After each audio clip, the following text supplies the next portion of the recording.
নিয়মিত এখানে লোক ধরা হচ্ছে। এখানে বেশ কিছু গ্রুপ যারা এখানে ধরেন মাদকের বা এই যে ছিনতাইকারীদের একটা হচ্ছে যে সিন্ডিকেট ছিল, এদের আমরা ধরে ধরে ধরে ধরে মানে ওই যে বলতেছিলাম আগে যে এমন কেউ নাই যারা অপরাধ এখানে যুক্ত, তাদের পুলিশ একবার হলেও ধরা হয় নাই।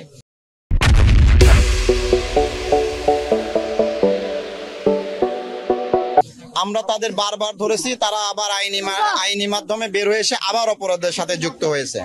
তো তাদের যখন আমরা বেশি ধরতেছিলাম গত 10 মাসে আমাদের ধরেন যে একদম মানে জান পানি করা পরিশ্রমের ফলে গত 10 মাসে এখানে বড় ধরনের কোনো ঘটনা ঘটে নাই, কোনো মার্ডারের ঘটনা ঘটে নাই।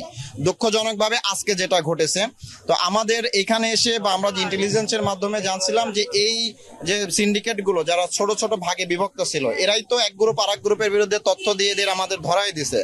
এদের যখন আমরা প্রায় শেষ পর্যায়ে নিয়ে আসছিলাম, একদম শেষ, আর ধরেন কিছুদিন চলে পুরো সিন্ডিকেট ধরেন যে চলে যেত। ওই যে এক ছিল বুনিয়া সোহেল, এখানের অন্যতম মাদক ব্যবসায়ী, 37টা মামলা, সেও কিন্তু জামিনে চলে আসছে, আইসা আবার ধরেন শুরু করছে। তো বিষয় যেটা হলো যে এরা সব গ্রুপ একত্রিত হয়ে গেছে, তার একটা আজকে মহড়া হঠাৎ করে দিয়েছে। হঠাৎ করে দিলে এইখানে যেখানে দাঁড়া আছেন এখানে একটা ছেলে ছিল, ও ওই যে ওর নাম কি শাহ আলম, ও কি করে সেলুনে কাজ করে। ও এখানে ওই যে এদের মধ্যে পড়ে ও প্রথমে আহত হয়ে পরে হসপিটালে চিকিৎসাধীন অবস্থায় মারা গেছে।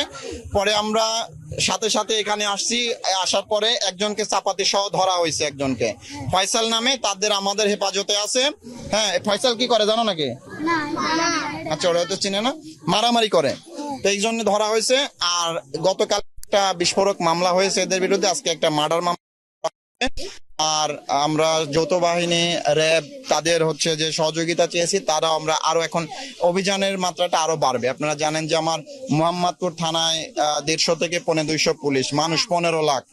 আমরা যখনই পাই দেখেন একসাথে সব আমার থানার যত পুলিশ আছে সব নিয়ে চলে আসে। ওরা জানে আমরা দিনে আসি না, রাতে আসে, সব সময় আসে, মানে নিয়মিত আসামি এখানে ধরতেছি। কিন্তু আপনি দুটো জায়গায় একদম গিঞ্জি ভাবে 15 জায়গায় প্রায় 70-80 হাজার মানুষ বাস করে, এবং দেখেন অবস্থা দেখেন, এবং প্রচুর অপরাধের সাথে যুক্ত। মানে আমাদের যা সামর্থ্য আছে, বললাম তো আমরা দিন রাত, আমাদের তো অধিকাংশেরই সংসার বন্ধ প্রায়, শেষ করে আমরা এখানে ধরেন অভিযান করে। গতকালকে কতজন ধরছি আমরা দুই থানা মিলে? 46 জন। আমরা এই যে কিশোর গ্যাং, মাদক সেবী, অপরাধী, ছিনতাইকারী ধরা হচ্ছে, আমরা প্রতিনিয়ত ধরতেছি।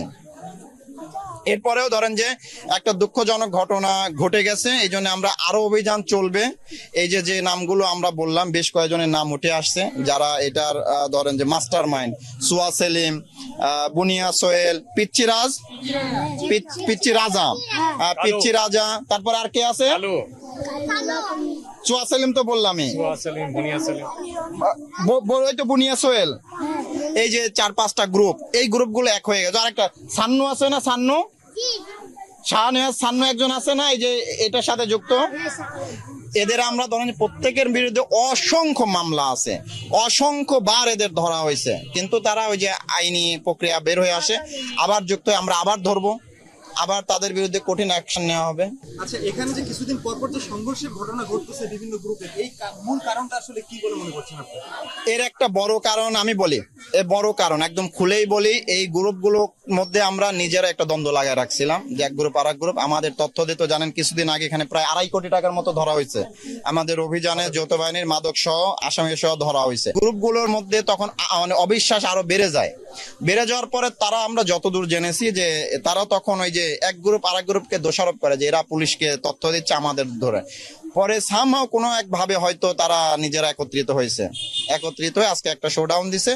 আমার যেটা মনে হচ্ছে এরা সর্বশেষ পর্যায়ে আছে। ওই যে মোমবাতির শেষ হয়ে গেলে মোমবাতির আগুনটা ধপ করে জ্বলে উঠে ডুবে যায়, মানে বন্ধ হয়ে যায়, এদের অবস্থা হয়েছে তাই। ইনশাল্লাহ আমরা যা ধরছি, ইনশাল্লাহ অল্প কিছুদিনের মধ্যে এই যে সুয়া সেলিম, বুনিয়া সোহেল, এরপরে হচ্ছে যে কি বলে পিচ্চি রাজা, সান্নু, এরা ইনশাল্লাহ এই পুরো বিহারি ক্যাম্পে আর ঢুকতে পারবে না। এই মুহূর্তে তো এখন পলিটিক্স অত শক্তিশালী না, আগে তো নিঃসন্দেহ ছিল, এটা তো অস্বীকার করার কোনো সুযোগ নাই।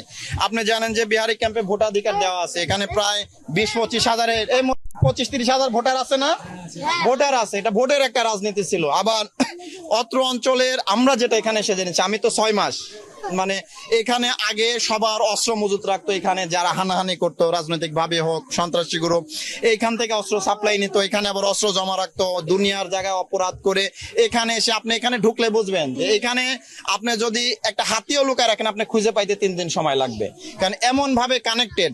এইখানে ওই পিচ্ছিকে আমি ছেড়ে দিব, ও 2 মিনিটের মধ্যে একদম বিহারি ক্যাম্পের ওই পাশে চলে যাবে, কিভাবে কোন দিক দিয়ে গেল আপনি জানবেন না, জিনের মতো উড়ে যায়। এরপরে ধরেন যে আমরা তো পরিশ্রম করতেছি, দেখতেছেন ওরা তো বলতেছে, ওরা ছোট মানুষ, ওরা তো আর মিথ্যা বলে না। আমরা আমাদের ধরেন যে এই যে আপনারা যেমন ঘামতেছেন, আমরা প্রতিদিন আমাদের একটা করে পোশাক নষ্ট হয় এখানে আসলে। এখন আমরা তো ধরেন এখন কঠিন ভাবে নিয়ন্ত্রণে আছে, নিয়ন্ত্রণে আমার ধারণা সর্বশেষ এরা হয়তো তাদের একটা শক্তি শোডাউন শেষবারের মতো দেখাইলো। আমার ধারণা এটাই এদের জন্য বিস্ফোরক হবে, মানে নিয়ন্ত্রণে ছিল, ভালো ছিল, এলাকায় বিহারি ক্যাম্প শান্ত ছিল, এটা এদের সহ্য হলো না। সহ্যটা দেখেন ইনশাল্লাহ এদের আমরা কিভাবে এটার প্রতিদান আমরা দিই।